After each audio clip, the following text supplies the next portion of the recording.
Salut, moi c'est Victor Durand-Lepeuch et vous écoutez Comme un poisson dans l'eau, le podcast contre le spécisme.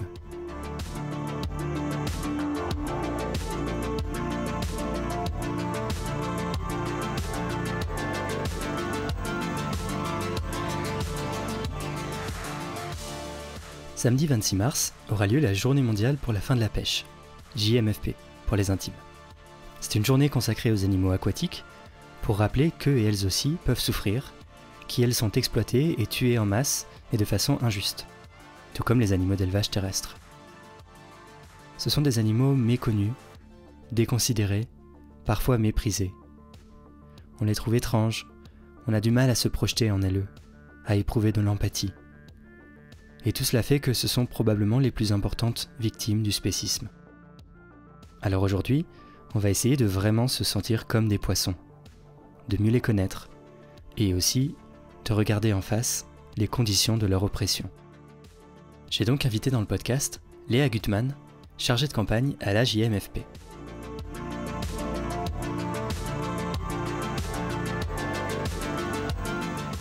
Bonjour Léa Gutmann. Bonjour. Vous êtes chargée de campagne pour la Journée mondiale pour la fin de la pêche. Est-ce que vous pourriez nous dire tout simplement ce que c'est et quels sont les objectifs de cette journée ? Oui, bien sûr.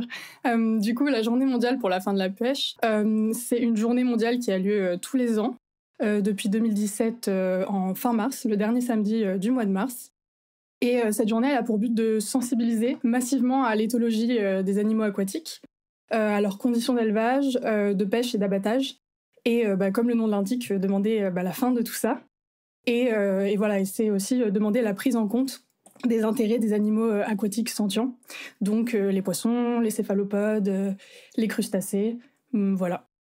Donc c'est vrai que c'est des choses qu'on connaît déjà plutôt bien dans le podcast, l'idée qu'il faut prendre en considération les intérêts de tous les êtres qui ont des intérêts, c'est-à-dire tous les êtres sentients. Et peut-être qu'on peut faire un tout petit point sur le fait que oui, a priori, il y a un consensus scientifique sur le fait que, alors déjà les poissons sont sentients a priori. Oui, tout à fait. La sentience, du coup, il y a plusieurs critères, marqueurs un peu qui permettent d'établir si un individu est sentient ou non. Il y en a beaucoup, par exemple au niveau neurologique, il y a la complexité du système nerveux, la présence de zones dédiées pour stocker les souvenirs, au niveau comportemental, que la douleur ait un effet durable sur le comportement des individus, que l'animal apprenne à s'administrer un médicament, par exemple. Et oui, les poissons, ils respectent tout à fait ces critères, et ainsi que les crustacés, les céphalopodes, donc les sèches, les poulpes, voilà. Ouais, c'est quelque chose dont on a encore assez peu conscience, en fait. Je pense qu'énormément de personnes, y compris qui nous écoutent, pensent peut-être que, ou n'ont jamais pensé, ne se sont jamais posé la question de, oui, en fait, les animaux aquatiques aussi peuvent souffrir, et donc on peut leur faire du mal au sens moral. Oui. Mais alors, j'ai une question qui découle de ça. Pourquoi avoir choisi, alors je ne sais pas si vous étiez là à la création, mais de dédier une journée entière, donc la JMFP, consacrée aux animaux aquatiques ?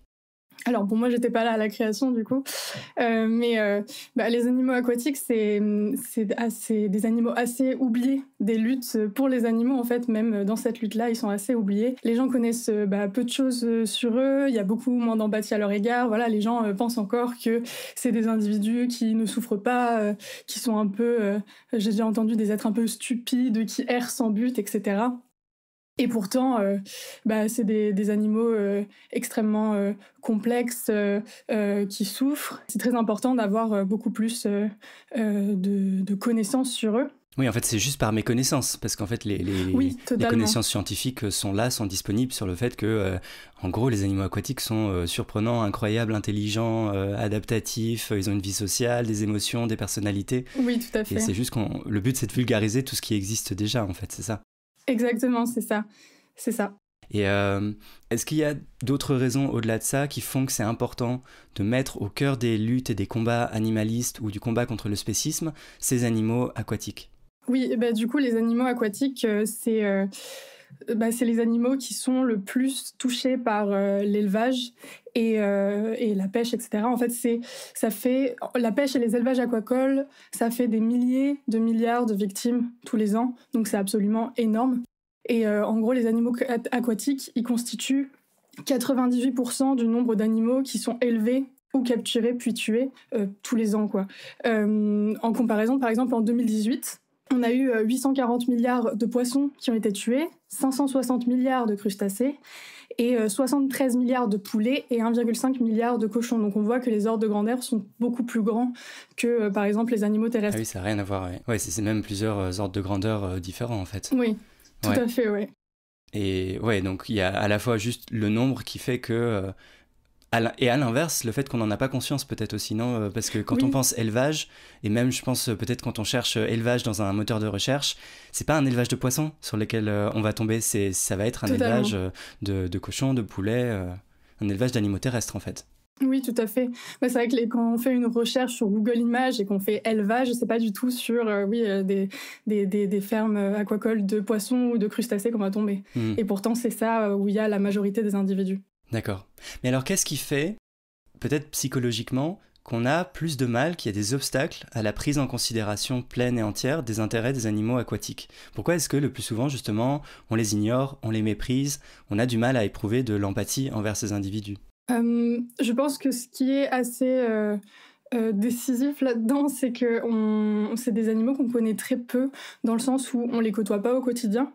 On va beaucoup moins en croiser, forcément, ils vivent pas du tout dans le même milieu que nous. Et après, au niveau des expressions faciales, ils en ont très peu, ou en tout cas, on sait pas du tout, on les reconnaît pas spécialement. Ils font pas de bruit, ou en tout cas, les bruits qu'ils font, on les perçoit pas. Ah oui, donc on peut pas les entendre crier quand ils sont mal. Exactement, et du coup, c'est quelque chose qui fait qu'ils sont beaucoup plus éloignés que nous, et je pense qu'on se projette moins en eux, et du coup, on a beaucoup moins d'empathie. C'est vrai qu'on s'identifie plus facilement à d'autres mammifères comme nous, qu'à des êtres aussi éloignés sur l'arbre phylogénétique, en fait. Oui, tout à fait, oui. Alors, vous avez commencé à parler un peu des chiffres, et peut-être qu'il y a une chose qu'il faut qu'on explique dès le départ, c'est qu'en fait, c'est très difficile d'avoir des chiffres et des estimations précises pour des chiffres aussi énormes, parce qu'on ne compte pas les individus animaux, on compte en tonnage, c'est ça ? C'est ça, exactement. Heureusement, il y a une organisation qui s'appelle Fish Counts, qui se base sur les données officielles recensées en tonnes, donc notamment par la FAO, l'Organisation des Nations Unies pour l'alimentation et l'agriculture, et d'autres chiffres. En fait, cette organisation, elle se base sur ces chiffres-là. Elle a une moyenne de poids par espèce, par individu, et elle va prendre les informations en tonnage et les convertir en nombre d'individus. Donc c'est grâce à cette organisation qu'on a des chiffres, mais c'est vrai que sans ça, c'est beaucoup plus c'est compliqué. Et en plus, Fish Count, les chiffres qu'ils ont, du coup on a dans le monde environ 1090 à 3070 milliards d'animaux aquatiques sentients tués chaque année, mais c'est un chiffre très sous-estimé parce qu'il y a beaucoup de choses qui prennent pas en compte, comme les crustacés pêchés, les céphalopodes pêchés, les poissons capturés illégalement, les animaux attrapés par accident puis rejetés. Donc en fait, c'est très compliqué d'avoir vraiment un chiffre précis, quoi. Donc ça veut dire que vous dites que 1000 milliards à 3000 milliards d'individus, c'est une estimation basse. Oui, tout à fait. D'accord, c'est juste terrifiant à côté des environ 70 milliards seulement, entre énormes guillemets, 70 milliards seulement d'animaux terrestres abattus chaque année dans le monde pour la consommation. Oui. Ah, totalement. Moi, le jour où je me suis rendu compte de ça, j'ai vraiment halluciné. Déjà, quand j'ai appris le chiffre 1000 à 3000 milliards, ça m'a paru absolument énorme. Et quand j'ai appris que c'était... en fait, on n'arrive pas à se figurer un tel nombre d'individus qui sont chaque année tués. Ça paraît absolument gigantesque. Et en plus, sachant que c'est sous-estimé, c'est vraiment énorme, quoi.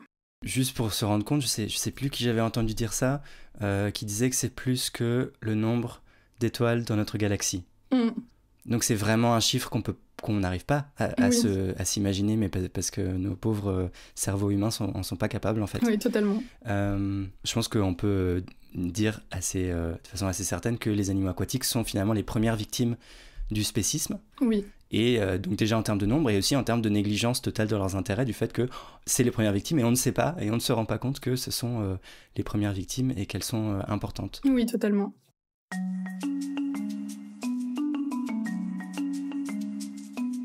Pour bien comprendre l'exigence de l'abolition de la pêche, il faut déjà savoir ce qu'est la pêche aujourd'hui, en 2022. Pour cela, j'ai contacté Amandine Sanvicens, qui est à la fois cofondatrice de Paris Animaux Zoopolis, PAZ, une association animaliste à Paris, et la directrice de la branche européenne de l'Aquatic Life Institute, qui est une association internationale concentrée sur les animaux aquatiques. Bonjour Amandine Sanvicens. Bonjour. Alors vous êtes la directrice de la branche européenne de l'Aquatic Life Institute. Est-ce que vous pourriez nous dire ce que c'est et quels sont ses objectifs déjà ? Alors l'Aquatic Life Institute est une asso qui a été créée en 2020 et qui a pour objectif d'améliorer significativement les conditions de vie des animaux aquatiques et donc de faire reculer la souffrance animale, notamment en élevage, mais pas seulement. Donc cet épisode est consacré à la journée mondiale pour la fin de la pêche. Et comme tout se passe en mer, au loin des yeux, il semble plus facile d'ignorer ce qui se passe. Alors je voulais vous demander concrètement, c'est quoi la pêche aujourd'hui et quelles sont les techniques les plus utilisées ? Alors déjà, juste pour vous préciser, moi au sein de l'Aquatic Life Institute, je travaille plus particulièrement sur l'élevage que sur la pêche en mer, mais nous avons travaillé sur un rapport pour justement faire des préconisations très spécifiques pour les décisionnaires politiques et pour demander donc, on va dire, de limiter la souffrance animale dans ces conditions. Donc les conditions, en général, donc c'est avec des filets, hein, mais il y a plein de pratiques de pêche différentes, mais donc avec des filets où là on est vraiment sur de l'industriel et voilà, où il y a d'ailleurs des associations écologiques qui l'ont dénoncé. Donc il y a ça. Après il y a plein de pratiques différentes, mais c'est vrai que c'est l'une des pratiques qui est les plus utilisées et qui reflète aussi qu'on a une demande qui est très importante. Et après sur la technique de pêche, donc en effet quand on voit ces immenses filets qui peuvent être sur des dizaines et des dizaines de mètres, qui ratissent tout sans aucune sélection, il peut y avoir des mammifères marins, il peut y avoir donc des animaux qu'on mange pas, etc., de toutes les tailles, de tous les âges, etc., et qui sont comme ça remontés à la surface. Donc évidemment qu'il y a des problématiques sur l'asphyxie, puisqu'ils n'arrivent plus à respirer, des problèmes aussi de décompression, quand c'est des animaux qui vivent dans ce qu'on appelle les abysses, là, tout au fond, et donc on les remonte sur des dizaines de mètres, il y a des problèmes de décompression avec les œufs qui sortent de l'orbite, etc. Enfin, c'est beaucoup de souffrance, évidemment un stress particulièrement intense, hein. Il y a des études qui ont montré que le stress le plus intense pour les poissons, c'est d'être hors de l'eau. Puis ensuite, il y a aussi ce qu'on a tendance un peu à oublier, c'est qu'ils sont les uns sous les autres en termes de poids et qui sont littéralement écrasés quand ils remontent dans les filets comme ça et qu'ils sont mis sur le bateau, quoi. Et après, bien sûr, se pose la question de l'abattage. Il n'y a pas d'insensibilité, contrairement aux animaux terrestres où il y a une réglementation qui est censée obliger, sauf dans le cadre de rituels religieux. Mais en tous les cas, sur les animaux, sur les poissons, ils meurent d'asphyxie en général ou d'écrasement. Ou alors, c'est au moment où ils sont donc éviscérés qu'ils vont mourir. Donc ça peut durer des minutes, des heures selon les espèces, etc. Donc c'est une souffrance qui est vraiment énorme.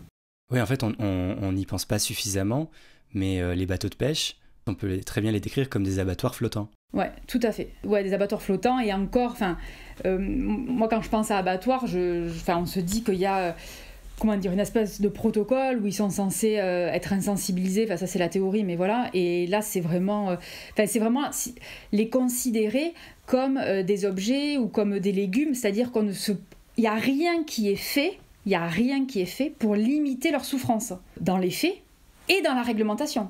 Parce que sur les animaux terrestres, on a une réglementation, on peut la critiquer, elle est insuffisante, est-ce qu'elle est appliquée, etc., etc. Mais il y a un minimum.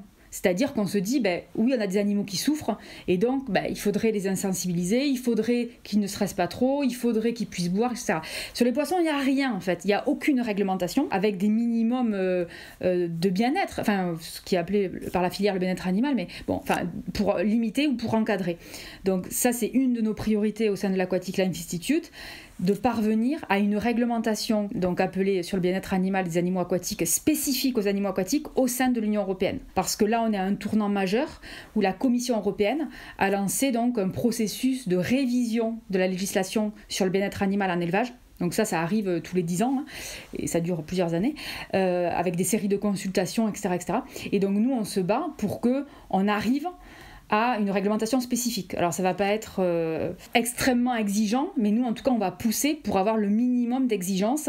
Et donc ce qui est important pour nous, c'est d'identifier les catégories spécifiques aux poissons, qui peuvent être différentes des autres espèces.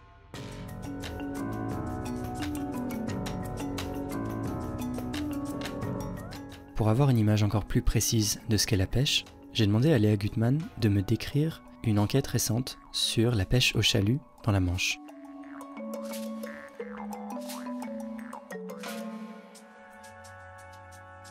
Alors il y a notamment une enquête de L214 qui est sortie récemment. Pourtant L214 d'habitude est concentré plutôt sur les animaux d'élevage terrestre, mais récemment il et elle ont sorti une enquête sur, alors je crois que c'était un chalutier avec des images extrêmement crues. Est-ce que vous pourriez expliquer en fait ce qui apparaissait dans cette enquête ? Oui, voilà, donc c'est une enquête qui est sortie il y a un peu moins d'1 mois, je crois, c'est vraiment très récent. En fait, c'est des images qui ont été tournées par l'association Soko Tierschutz, et c'était à bord de chalutiers français et britanniques, donc qui pêchaient dans la Manche. Et donc, c'est vraiment super qu'on ait ces images, parce qu'on a très très peu d'images, malheureusement, de comment ça se passe sur ces bateaux.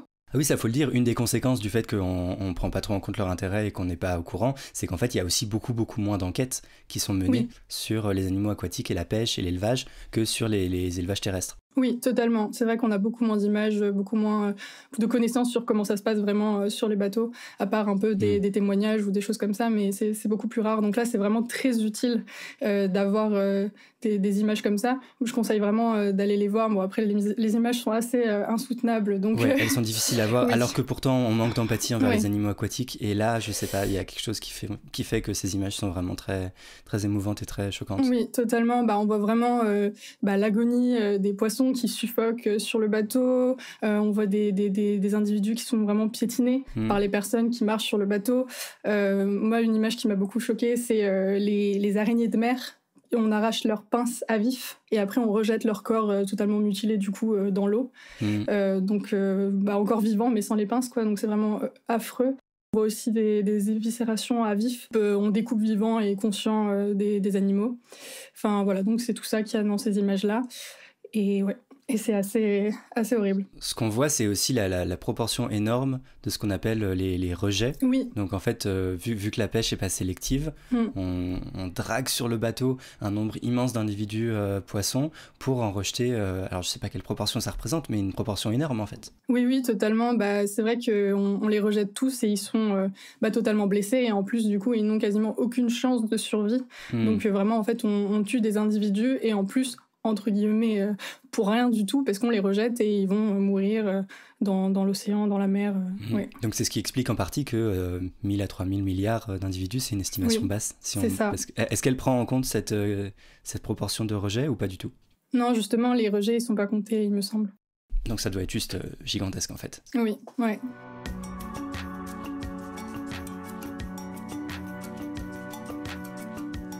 De façon un peu paradoxale, la pêche, ce n'est pas que la pêche.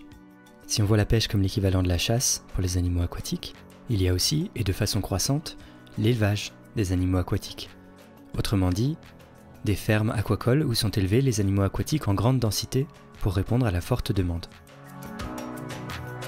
Peut-être qu'on peut passer à la question des élevages. On est surpris parce qu'on pense plutôt pêche quand on pense aux animaux aquatiques. Ouais. Et en fait, de plus en plus, et je crois que c'est une tendance récente, il y a eu une augmentation de la proportion d'animaux qui viennent d'élevage et non pas de la pêche, c'est ça ? Oui, c'est ça. En fait, dans les 1090 à 3070 milliards, on compte à peu près dans les élevages aquacoles 300 à 770 milliards d'individus. Donc c'est vraiment une proportion assez énorme. Et sachant en plus qu'une partie des poissons qui vont être pêchés, en fait, vont être transformés en farine pour nourrir les poissons d'élevage. Donc en fait, il y a beaucoup de victimes d'élevage, que ce soit en fait les individus qui sont déjà dans les élevages ou les individus qui sont pêchés pour nourrir les individus dans les élevages.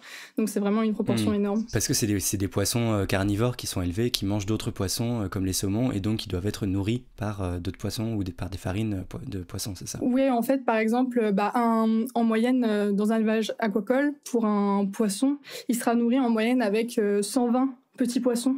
Donc dans sa vie dans l'élevage, c'est majoritairement des anchois et ce genre de choses. Après, il me semble qu'il y a des alternatives possibles au fait de leur donner des farines de poisson, mais je les connais pas bien.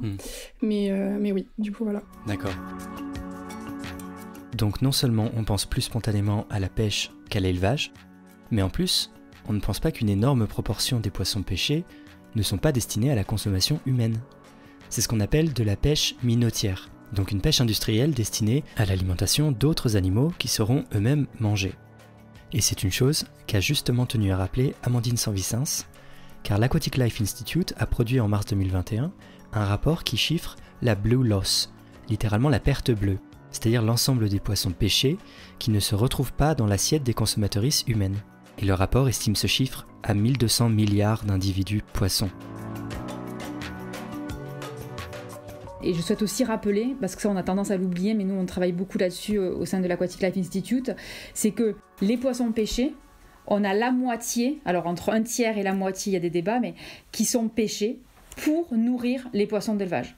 Ça veut dire qu'on pêche que la moitié des poissons pour nourrir des humains et que donc quand on nous présente l'élevage comme une solution au fait qu'on vide littéralement les océans et qu'on ne va plus avoir d'animaux aquatiques et qu'après ça peut, au-delà de la souffrance, il y a la question de la souffrance animale qui est centrale et puis il y a aussi la question de l'écologie, etc., des milieux, des habitats, etc. En fait, l'élevage est totalement responsable du fait qu'on va tuer des milliards d'animaux, qu'on va vider les océans, parce que ce qu'il faut dire, c'est que notamment dans notre consommation occidentale, en Asie c'est un petit peu différent, mais on se nourrit, on a l'habitude de manger beaucoup de poissons qui sont carnivores, typiquement les saumons.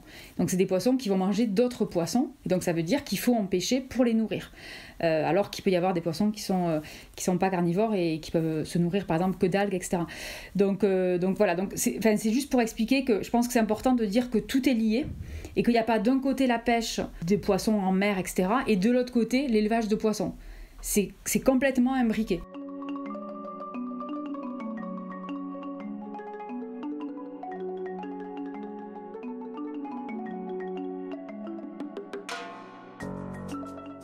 Et du coup, puisque l'élevage représente une si grande contribution à la souffrance des animaux aquatiques, comment ça se passe concrètement dans un élevage ?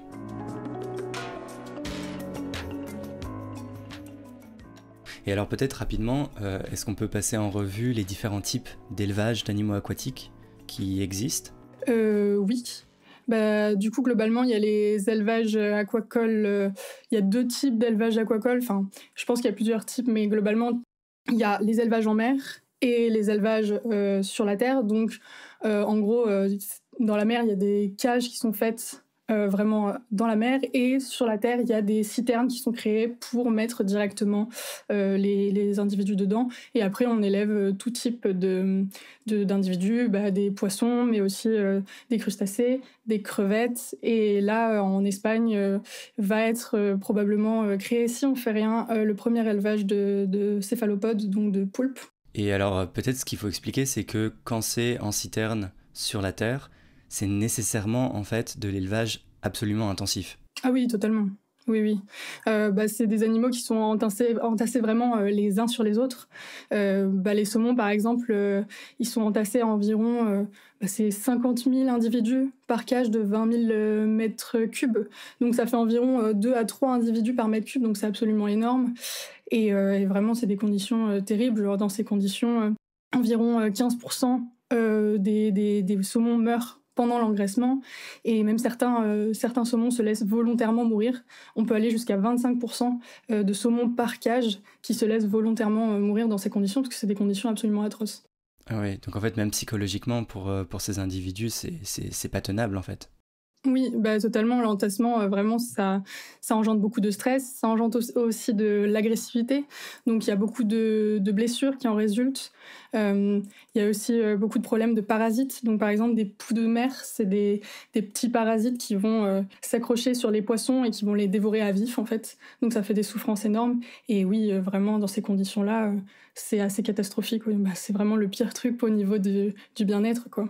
Ouais, je me souviens avoir vu ça dans un des reportages du journaliste Hugo Clément sur le front, Oui. qui a fait un reportage notamment sur les saumons élevés en Écosse, Mmh. et où il montrait une de ces fermes. Alors là, c'était en mer, c'était pas en cuve, mais même en mer, en fait, c'était déjà affreux. Il y avait des parasites, des excréments de partout, une qualité de l'eau absolument épouvantable. Enfin, c'était assez terrible déjà. Ouais. Ouais. Face à l'horreur de ces conditions, j'ai demandé à Amandine Sanvicens s'il n'y avait pas une réglementation, au moins minimale, pour éviter les souffrances au moins les plus atroces infligées aux poissons. Sur la pêche, on part de zéro. Sur la question de l'élevage, la théorie, c'est qu'on est censé appliquer aux poissons d'élevage la même réglementation, les dispositions générales que pour les animaux terrestres d'élevage, ce qui n'a aucun sens. Par exemple, je donne un exemple concret, il est écrit que pour les animaux terrestres, quand on les transporte, par exemple pour aller à l'abattoir, ils doivent pouvoir boire, etc. Donc ce qui n'a aucun sens pour les poissons, puisqu'ils sont dans de l'eau dans les camions, quoi. Donc en effet, il faut vraiment qu'on ait une base, c'est très important. Donc après, évidemment, c'est où on va mettre le curseur dans cette base. Et voilà, et on est en discussion au sein de l'Eurogroupe for Animals, avec d'autres associations, etc. On a aussi créé l'Aquatic Animal Alliance, qui regroupe plein d'associations du monde entier pour travailler là-dessus. Nous, on se bat aussi contre cette idée que certains propagent de dire on n'a pas assez de données scientifiques, on peut pas proposer assez de choses sur les poissons. Alors quand je parle de ça, je dis pas, c'est juste pour être précise, pour faire des propositions concrètes. Nous, on estime que, évidemment, il y a moins de données scientifiques que, par exemple, sur les cochons, sur les poules pondeuses. Mais on en a. Donc on part pas de rien, ça existe, il y a des études, et c'est vraiment là, on est à un tournant où il y a de plus en plus d'études qui sont faites, notamment dans le milieu anglo-saxon. Donc quand vous dites études scientifiques, c'est à la fois sur la sentience des poissons et sur les conditions de bien-être des animaux aquatiques, c'est ça ? Non, je parle pas de la sentience, puisque ça, je considère que c'est un acquis et que c'est un consensus. Je parle que certains disent on n'a pas assez d'études pour dire, par exemple, je dis n'importe quoi, il nous faut telle densité pour les poissons, donc pour mettre en place une réglementation. D'accord. Et nous, alors évidemment qu'on pourrait en avoir plus, évidemment, mais là on en a déjà, donc il va falloir qu'on avance très vite sur celles qu'on a déjà.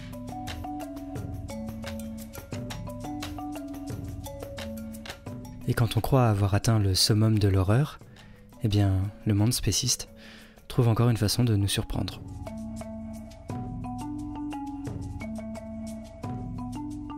Alors peut-être un des exemples un peu paradigmatiques de ce genre d'élevage intensif récemment, c'est un élevage qui va a priori ouvrir de l'entreprise Pure Salmon dans le Pas-de-Calais à Boulogne-sur-Mer, c'est ça ? C'est ça, exactement.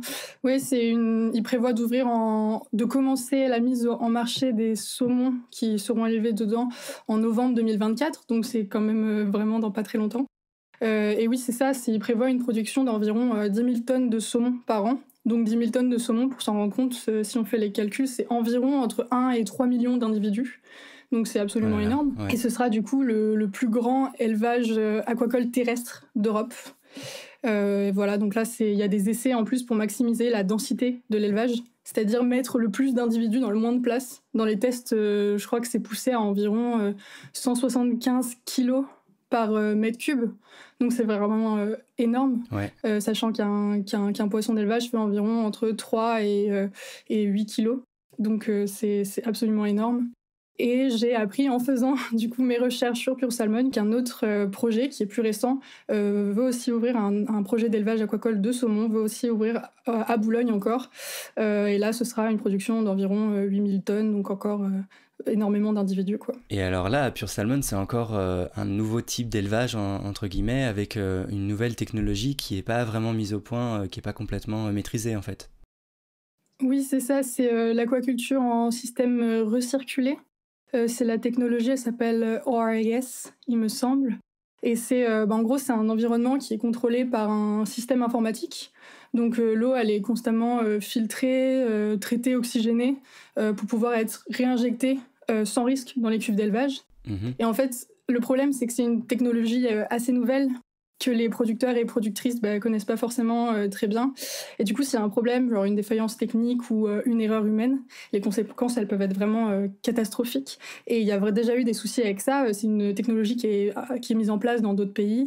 Et en février 2020, il y a eu un accident dans un élevage de ce type au Danemark. Et du coup, après une défaillance, il y a eu 227 000 saumons qui sont décédés. D'un coup, dans tout l'élevage, en fait, ouais. tous les poissons sont morts. C'est ça, il me semble que c'était lié à un taux d'azote qui augmentait sans explication dans l'eau, quelque chose comme ça. D'accord, donc c'est pas juste un risque vaguement hypothétique, c'est en fait, il y a déjà eu des horreurs qui se sont passées du fait d'un souci technique ou d'un manque de compétences concernant cette technologie. Exactement, D'accord. oui. Donc en fait, c'est vraiment très alarmant si cet élevage arrive à ouvrir à Boulogne-sur-Mer. Oui, totalement. Déjà, les conditions, ça risque d'être catastrophique. Et en plus, au niveau du nombre d'individus qui seront dans ces élevages, on est entre 1 à 3 millions d'individus. Actuellement, en France, les chiffres des élevages aquacoles, c'est entre 60 000 et 190 000 individus par an. Donc ça augmente vraiment le nombre d'individus dans les élevages en France. Ça l'augmente vraiment... d'un ordre de grandeur énorme, quoi. Ah oui, en fait, il y a une explosion vraiment du nombre d'individus élevés pour être tués Exactement. En termes de poissons ou d'animaux aquatiques. D'accord. Ouais. Le tableau de l'exploitation des animaux aquatiques n'aurait pas été complet sans parler de la pêche de loisirs cette fois-ci. Alors peut-être qu'on peut passer à la question de la pêche, mais cette fois-ci pas en mer, mais la pêche de loisirs. Et alors je sais que là, c'est en tant que cofondatrice de Paris Animozoopolis, en fait vous vous êtes engagée à PAZ pour l'interdiction de la pêche au vif à Paris. Est-ce que vous pouvez déjà expliquer, en fait, pour celles et ceux qui ne sauraient pas ce que c'est la pêche au vif par rapport à la pêche au leurre, et pourquoi est-ce que vous avez choisi ce combat-là particulièrement ? Donc en effet, chez PAZ, on travaille sur la question de la pêche de loisirs, puisqu'en fait, on s'intéresse à toutes les pratiques de divertissement ou de loisirs qui font souffrir les animaux et où en fait, on considère les animaux comme des jouets. Donc c'est pour ça qu'on considère que la campagne sur la pêche au vif est très proche de la campagne sur les cirques avec animaux, parce que dans les deux cas, les animaux sont des jouets à notre disposition pour nous amuser. En fait, on s'est intéressé à la pêche de loisirs, puisque c'est très très peu remis en question aujourd'hui en France par l'opinion publique, mais aussi par les associations de protection animale. Et ce qu'on s'est rendu compte, encore une fois, c'est qu'on n'a aucune réglementation qui encadre la pêche de loisirs dans l'objectif de limiter la souffrance. Donc, sur la question des poissons dans la pêche de loisirs, tout est autorisé. Par exemple, on peut abandonner un poisson sur le sol jusqu'à qu'il meure, on peut utiliser des hameçons triples, tout est possible. Il n'y a rien qui l'encadre. C'est-à-dire que c'est à la responsabilité des pêcheurs. Et donc, ce qu'on a constaté, c'est que la pêche au vif, c'est une technique de pêche, parmi d'autres, il y en a plusieurs, et qui est la plus cruelle, la plus barbare, qui est déjà interdite dans d'autres pays en Europe. Donc concrètement, il s'agit d'utiliser donc un poisson, un animal vertébré vivant comme appât, donc en général c'est un poisson. Donc il est vivant, on lui plante un hameçon dans la bouche ou dans le dos, il est toujours vivant, et donc on le balance à l'eau pour pouvoir attraper, pour pouvoir piéger un poisson plus gros, donc ce qu'on appelle les poissons carnassiers, donc les brochets, les cendres, les silures. Donc ça peut durer des minutes, des heures. Le poisson donc est vivant dans l'eau, mais il essaye de se débattre, il souffre. Il y en a qui meurent avant même d'avoir piégé notre poisson, donc je dirais entre guillemets qui meurent pour rien. Et voilà, donc c'est très cruel. Il y a d'autres façons de pêcher, si je puis dire. Et donc on souhaite vraiment avoir une avancée à très court terme sur cette question-là. Et je pense que aussi on souhaite envoyer un message de dire qu'il n'est pas acceptable aujourd'hui en France de se permettre tout sur des animaux, et en particulier des poissons, et que donc il faut vraiment encadrer. Donc ça c'est une demande, enfin c'est une campagne qui est très importante, sur laquelle on est très active. On a fait beaucoup de choses, mais après on a une réflexion globale sur la pêche de loisirs, où là à très court terme dans le cadre des élections présidentielles, on demande une réforme, de réformer en profondeur la pêche de loisirs au vu de la souffrance animale. Donc voilà, donc il y a une série de propositions, notamment sur la question du rempoisonnement, qui est une pratique... alors ça, il faut vraiment qu'on en parle. Est-ce que vous pouvez expliquer ce que c'est ? C'est assez aberrant aussi. Alors le rempoissonnement, c'est en fait l'équivalent de l'élevage destiné à la chasse. C'est-à-dire qu'on va élever des poissons, mais on parle de milliards, quoi. Enfin, on va élever des poissons dans le but de les pêcher. Pourquoi ? Parce que, il faut le dire clairement, aujourd'hui, il y a une pression qui est trop forte et il y a tellement de pêcheurs de loisirs que finalement, il n'y a pas assez de poissons pour assouvir leur plaisir.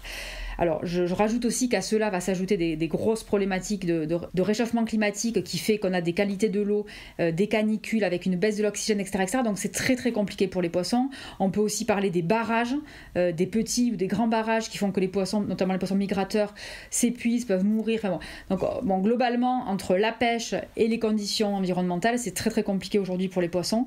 Et donc, en tous les cas, la pratique de rempoissonnement est massive. Donc ça veut dire qu'avant, donc il y a avant les ouvertures, donc là par exemple le 12 mars, il y a l'ouverture de la pêche à la truite en France. Ça veut dire que jusqu'à présent on n'avait pas le droit, que là ça va ouvrir et que donc chaque week-end, toutes les semaines, il y a des associations de pêche qui vont acheter des poissons d'élevage, des truites, et qui vont donc les mettre à l'eau. Donc c'est énormément d'animaux et qui ensuite vont être pêchés à l'ouverture massivement. Donc alors ça pose plein de questions. Bon déjà c'est vraiment, on n'a pas assez de poissons donc on en achète, on les met pour les attraper, pour s'amuser, etc. C'est des poissons qui évidemment ne sont pas du tout adaptés à la vie en liberté puisqu'ils ont vécu en élevage dans lesquels il n'y a aucune condition adaptée, etc. Il y en a qui vont relâcher des poissons, des truites triploïdes, c'est-à-dire stériles, donc qui sont vraiment faites pour être pêchées et qui ont beaucoup de mal à se débrouiller, si je puis dire, en liberté, quoi. Donc le rempoissonnement c'est scandaleux.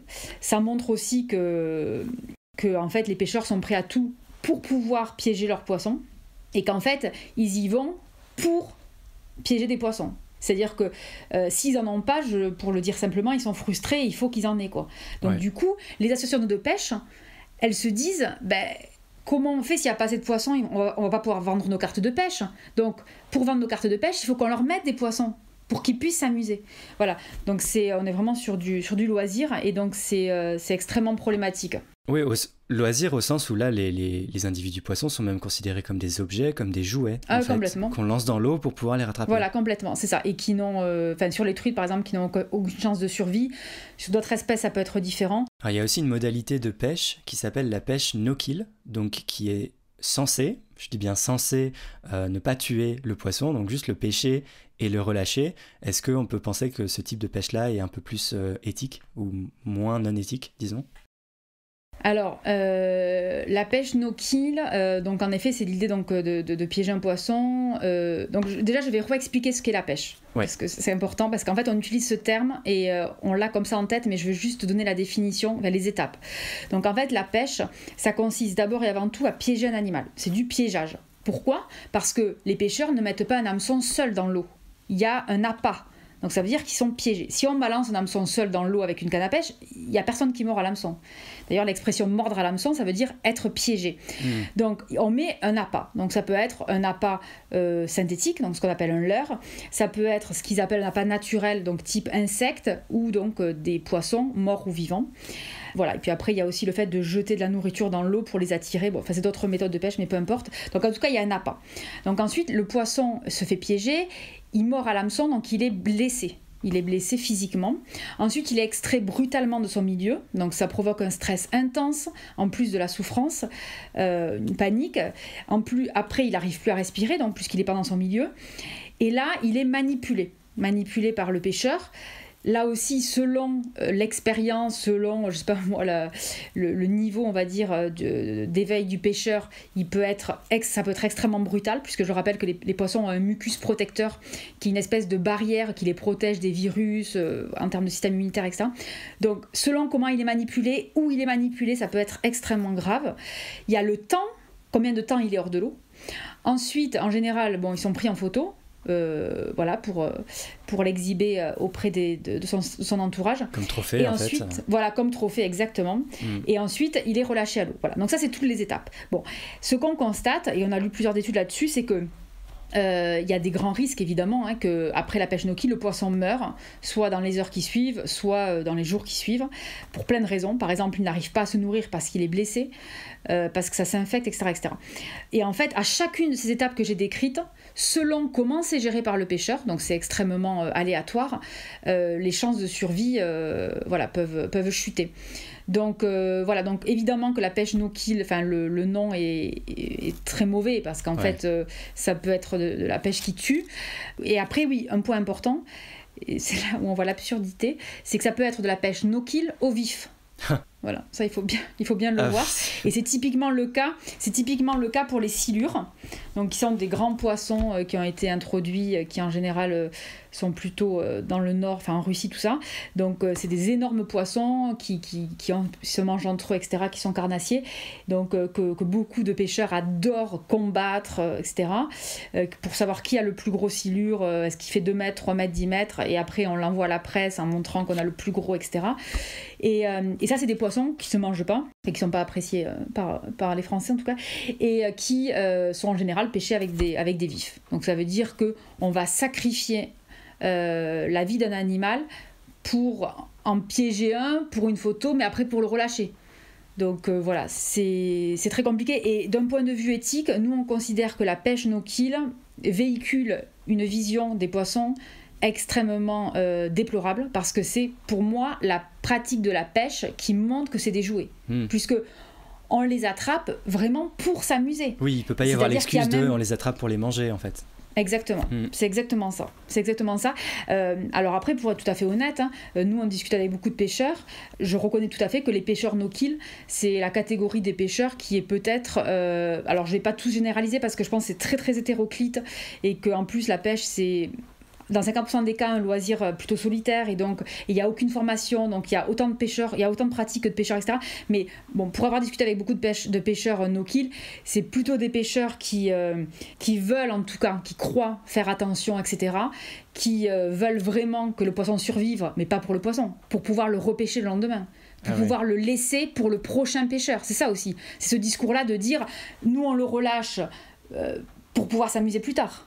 Donc c'est ça l'idée en fait. C'est jamais penser dans l'intérêt des individus poissons en fait. Non. Et puis en fait, alors il y a 2 catégories de pêcheurs. Il y a ceux qui sont vraiment dans le fait de nier complètement qu'ils souffrent. Donc là ils nous disent clairement non, les poissons ne souffrent pas, ou alors ils souffrent partout sauf dans la bouche. On a ce discours-là. Et après il y a ceux, et ça je trouve que c'est assez honnête, qui vont nous dire bon oui c'est vrai évidemment ils souffrent un petit peu, mais voilà ça dure 5 minutes. Nous c'est pour notre loisir, notre intérêt il est supérieur, etc. Bon ça je trouve que ça a le mérite de la franchise. Mais voilà, donc il y a un peu, on est face à ces 2 discours. Ouais, au moins il y en a un qui est franchement spéciste, assumé. Voilà.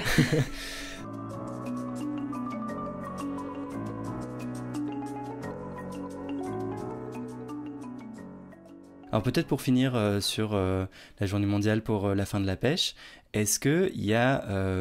je sais que l'an dernier, par exemple, il y avait eu des thèmes particuliers sur lesquels la journée était concentrée. Donc je crois que c'était la question de l'élevage, justement, l'année dernière, sur laquelle vous aviez cherché à vulgariser et informer. C'est ça. Est-ce qu'il y a un thème particulier d'importance cette année ? Oui, alors cette année, on a décidé de faire 2 thèmes. Le premier, c'est du coup les élevages de céphalopodes, pour notamment parler de l'élevage qui est en train de se faire en Espagne. Et le deuxième thème, c'est la sentience des crustacés, parce que c'est un sujet assez d'actualité et dont on voulait parler, qui n'est pas vraiment mis en avant. Donc voilà. Eh bien, ça tombait bien, parce que justement, Amandine Sanvicens s'était penchée sur ces 2 dossiers. Alors peut-être qu'on peut en venir à un rapport récent et, il me semble, important, qui a été fait par la London School of Economics, en fait par un ensemble de scientifiques de la London School of Economics, sur la sentience des décapodes, donc c'est en fait les crustacés, et les céphalopodes, donc par exemple les poulpes. Et je sais qu'à l'Aquatic Life Institute, vous avez suivi ça. Alors est-ce que vous pouvez expliquer un petit peu ce qui est dans ce rapport et en quoi il est important ? Alors ce rapport, il est historique. D'abord, préciser que c'est un rapport qui a été commandé par le gouvernement britannique. donc à cette université. Donc c'est un rapport qui va résumer, synthétiser, je crois que c'est 200 études qui ont été faites sur le sujet pour donc expliquer que ce sont des animaux qui sont sentients, doués de sensibilité, etc. Dire que donc parmi les décapodes, il ne faut pas oublier que dans ce qu'on peut appeler les décapodes marcheurs, il y a les crevettes. Les crevettes, on ne le dit pas assez, mais on travaille vraiment une campagne là-dessus. Ce sont les animaux aquatiques qui sont le plus tués parce que ce sont des animaux tout petits, malheureusement, et qu'on en mange énormément. La consommation est très élevée et les conditions sont dramatiques et ils sont totalement sensibles. On a notamment travaillé sur le fait qu'il y a une pratique qui est largement réalisée, malheureusement, qui consiste à couper les yeux des crevettes femelles en pensant que ça va accroître leur fertilité, ce qui est en fait scientifiquement faux. Il y a un chercheur dont j'ai oublié le nom, Zacharias, je ne sais plus, mais qui a démontré que c'est strictement faux et qui a reçu un prix d'ailleurs par la filière de l'aquaculture. Donc les crevettes, c'est très très très important, mais on pourrait parler des autres crustacés, des crabes, etc. Mais en tous les cas, il y a aussi la problématique de l'alimentation des crevettes qui est souvent à base de farine de poisson, etc. Donc ce rapport, il est central parce qu'en effet, il réaffirme la sentience de ces animaux. Voilà, avec vraiment l'aura des scientifiques, etc., de manière incontestable. Oui, dans le détail, en fait, il regarde l'ensemble des critères habituellement retenus pour dire qu'il y a des bonnes raisons de penser qu'il y a sentience. Exactement. Et il fait l'état des connaissances sur chacun des critères, à la fois pour les décapodes et pour les céphalopodes. Voilà, exactement, c'est ça. Et aussi, là où je trouve que c'est admirable et ce qu'on n'a pas assez en France, c'est que ce rapport fait des préconisations extrêmement directes et applicables. Et par exemple, dit qu'il faut interdire dès aujourd'hui, donc au Royaume-Uni, l'élevage de céphalopodes avant qu'ils n'arrivent.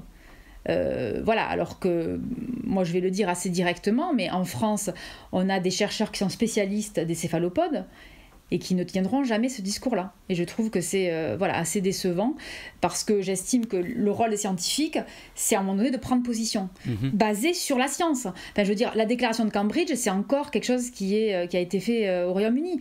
Donc moi, j'aimerais bien que dans le milieu francophone, on ait des scientifiques qui tirent les leçons de leurs recherches. Parce que voilà, c'est bien de dire que, je sais pas, que que les pieuvres sont intelligentes, que les pieuvres se transmettent des connaissances de génération en génération, je sais pas quoi, mais après, on tire les conclusions. Donc moi je trouve ça dommage qu'en France on n'ait pas cela, alors que l'université de Caen par exemple, il y a un département spécialiste sur les céphalopodes, mais qui ne veulent pas prendre position sur cette question-là. Donc ce rapport il est très important et c'est un outil hyper important, il tombe à pic là, avec le projet donc, de Pescanova en Espagne, aux îles Canaries. Avant ça, est-ce qu'on peut parler est-ce que ce rapport va trouver une traduction politique au Royaume-Uni ? Alors j'ai entendu parler de quelque chose qui était d'un projet de loi en fait, c'est pour cette raison en fait qu'ils ont commis ce rapport qui s'appelle le Sentience Bill. Est-ce que vous avez suivi ça et où est-ce que ça en est ? Oui, alors je sais que c'est quelque chose qui est en cours, mais je ne sais pas du tout si ça va être forcément adopté ou pas. Mais moi, ce que j'ai compris, c'est que comme c'est le gouvernement britannique qui avait commandé ce rapport, je pense que ça va être traduit juridiquement. Et donc ça... c'est difficile en fait de commander un rapport et après de dire on ignore les conclusions du rapport parce que ça nous plaît pas. C'est ça. Donc c'est quelque chose qui va être à suivre de près. Ouais.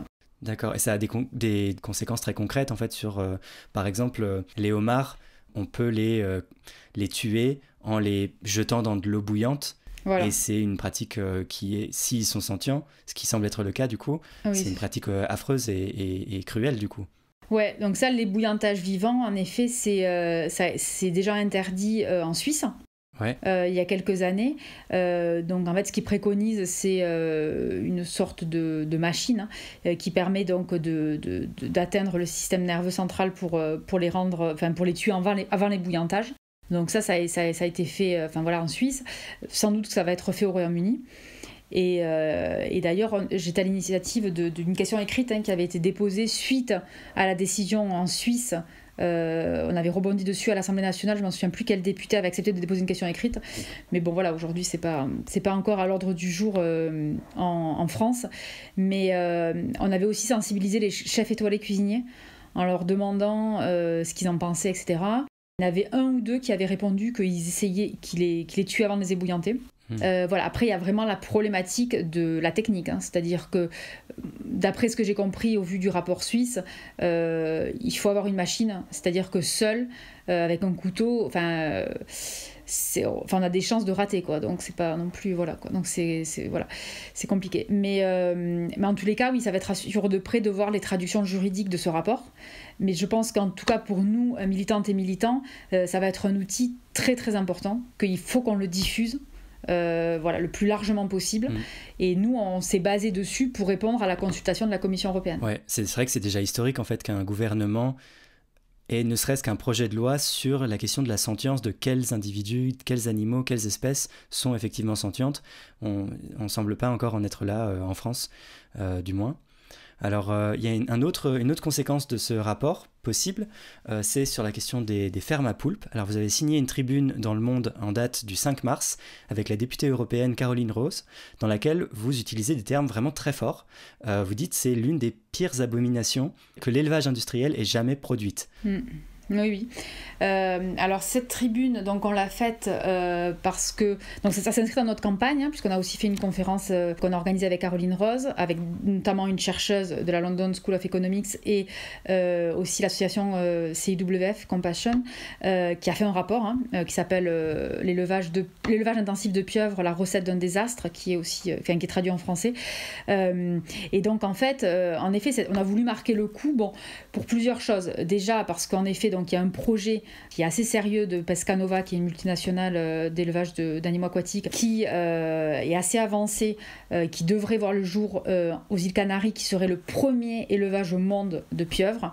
Alors, il faut encore qu'il y ait une validation du département de l'environnement de la région, je crois, et j'espère qu'ils ne l'auront pas. Mais en tous les cas, cette tribune, c'était évidemment pour s'opposer à ce projet, pour dire que là, tout de suite, il y a la présidence de la France du Conseil de l'Europe, et qu'on veut absolument une prise de position de la France et qu'en gros elle soit motrice pour impulser donc une interdiction de ce type d'élevage. Puisqu'en effet, l'idée c'est de dire que à ce jour, la filière n'existe pas. Donc c'est maintenant qu'on doit l'interdire. Parce que, par exemple, si on voulait démanteler l'élevage intensif de cochons en France, on voit à quel point c'est compliqué, parce qu'il y a des emplois, parce qu'en Bretagne, etc. etc.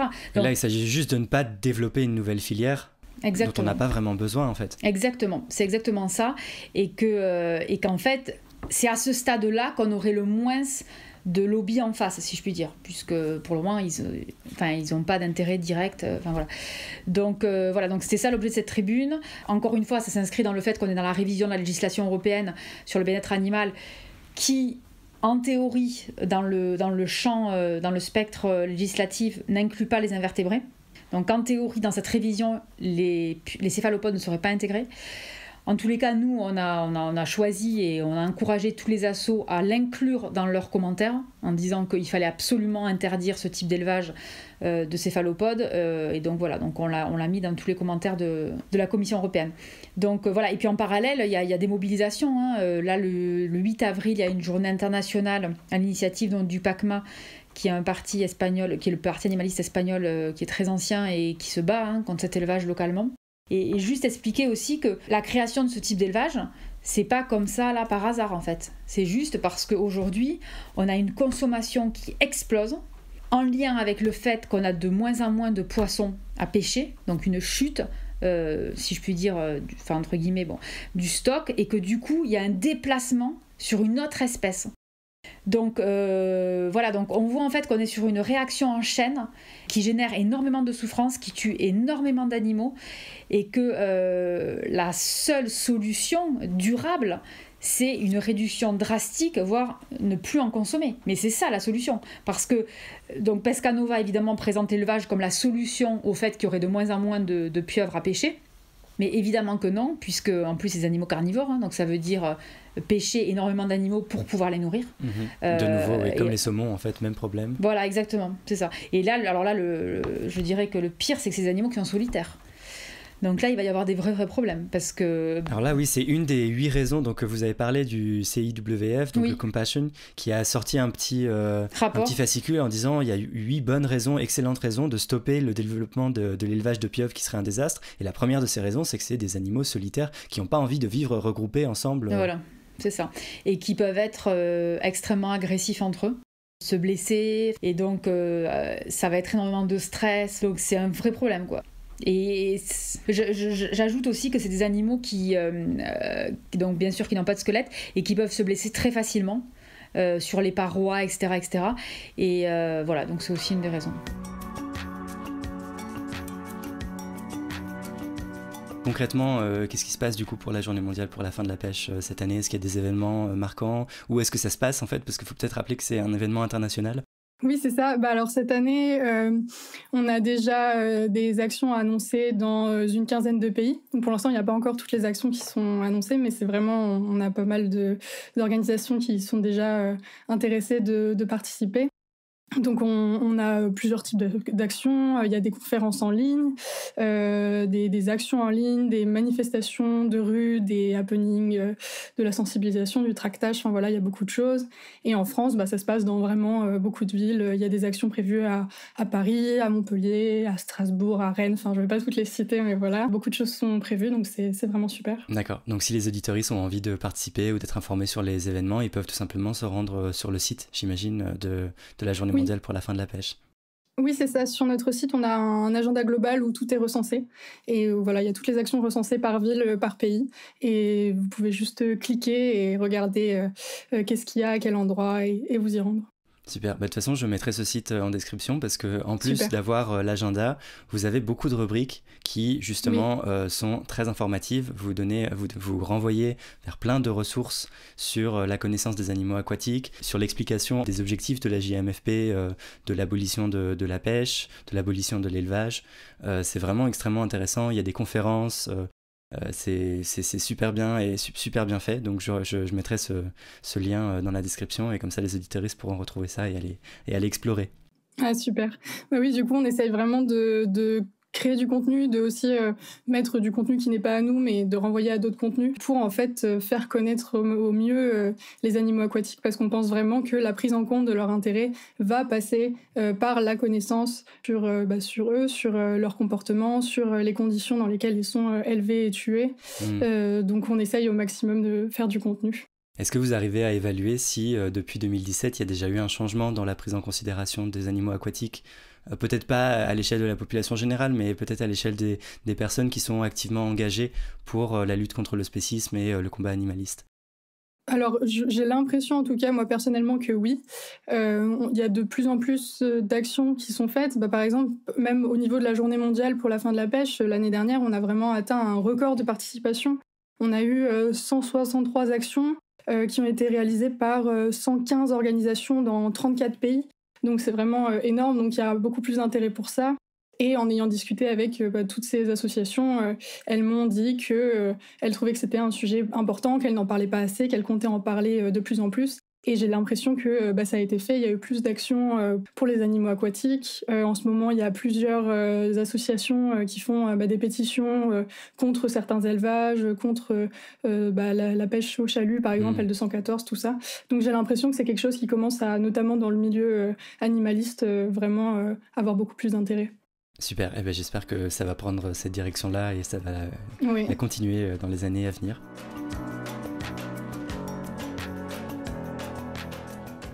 Amandine Saint-Vicens milite sur le terrain depuis plusieurs années et j'ai donc voulu pour finir lui demander à elle aussi quelle est ses perspectives sur la question des animaux aquatiques. Quelle image vous avez de la situation de la pêche actuelle à l'échelle mondiale ? Est-ce que vous avez l'impression que les choses vont plutôt dans le bon sens ou qu'au contraire on en est encore à développer de nouveaux types d'élevage d'animaux sentients qui font qu'on va toujours vers le pire et qu'il y a aussi une augmentation du nombre d'élevages de poissons, même hors mer, c'est-à-dire sur le sol dans des grandes bassines. Est-ce que vous trouvez que les choses avancent ou au contraire qu'elles régressent ?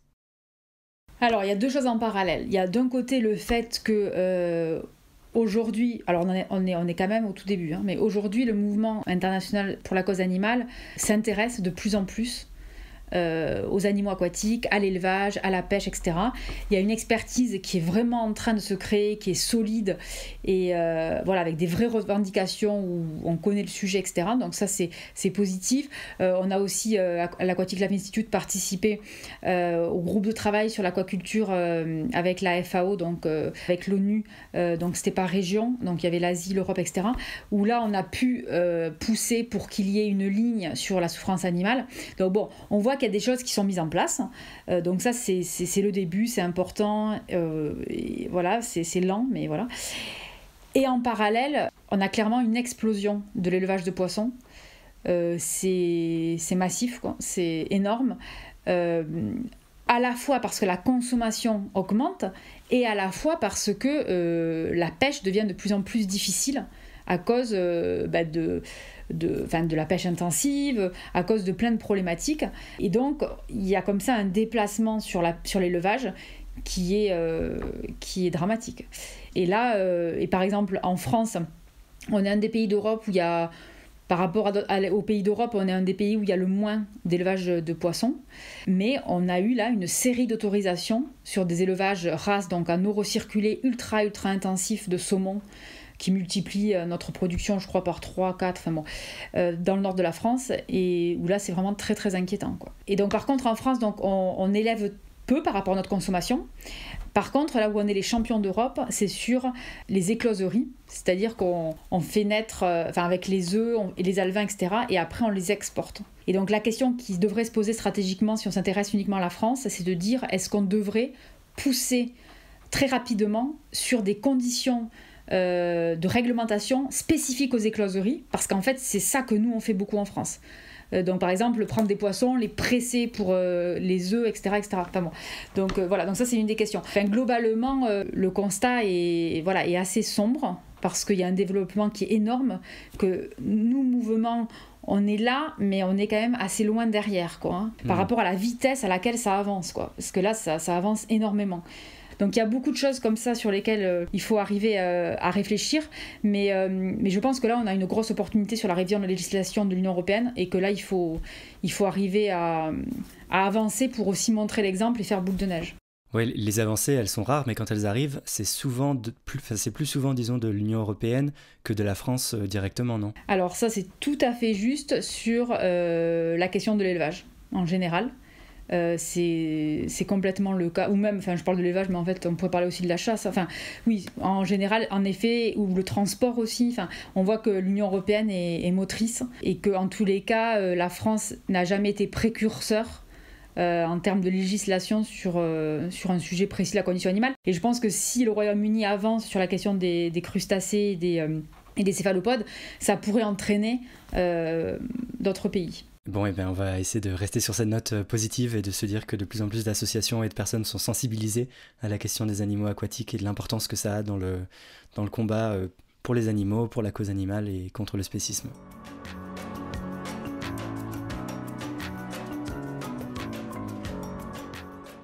Pour cet épisode spécial, 2 fois plus d'invités, vous l'avez vu, donc aussi 2 fois plus de recommandations.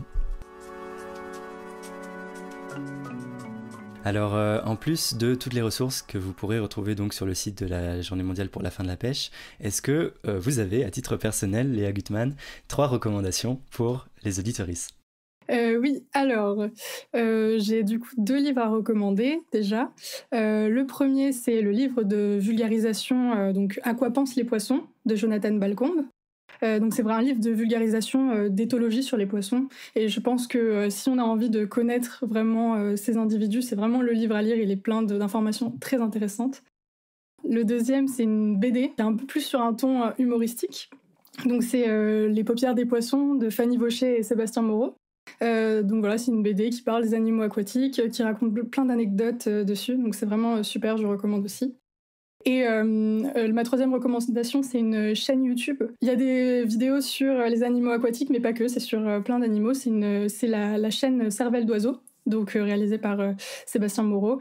Et c'est vraiment une super chaîne pour s'informer sur le comportement des animaux. Et il y a eu plusieurs vidéos qui s'appellent « Qui sont les poissons ?» et pour comprendre un peu mieux les poissons. Donc je recommande grandement. Super, oui, j'ai l'impression que Sébastien Moreau fait un travail immense de vulgarisation sur l'éthologie, notamment des animaux aquatiques, mais pas seulement. Oui, totalement, oui. Super, et merci beaucoup pour ces recommandations et surtout merci d'être venu dans le podcast. Et merci beaucoup. Amandine Saint-Vicence, est-ce que vous pourriez nous donner 3 recommandations pour les auditeuristes ? Oui, tout à fait. Donc mes 3 recommandations. Donc tout d'abord un article assez récent, donc qui a été rédigé par Axel Playust-Bror dans la revue Mouvement. Donc le titre s'appelle Spécisme, abolir ne suffira pas. Et donc il y a un article très important qui donc part de l'ouvrage Zoopolis, une théorie politique pour les droits des animaux. Et donc cet article en fait développe l'idée en fait sur la question de la cohabitation avec les animaux liminaires notamment. Et je trouve que c'est un article très important. La deuxième recommandation, donc, c'est une tribune qui a été écrite par Philippe Régnier, qui est un des cofondateurs de Paz, et qu'il a écrit donc en 2014 dans Libération, qui s'appelle Ragondin sans papier.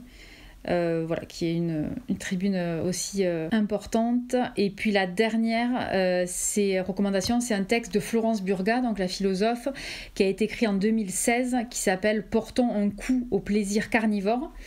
Donc il y a un texte qui a été écrit suite à une enquête de L214 et que je trouve très intéressante parce qu'elle explique un peu ce qu'on pourrait appeler la stratégie bâton dans les roues et que je trouve intéressante. Super, merci beaucoup pour toutes ces recommandations et surtout merci beaucoup d'être venu dans le podcast. Merci.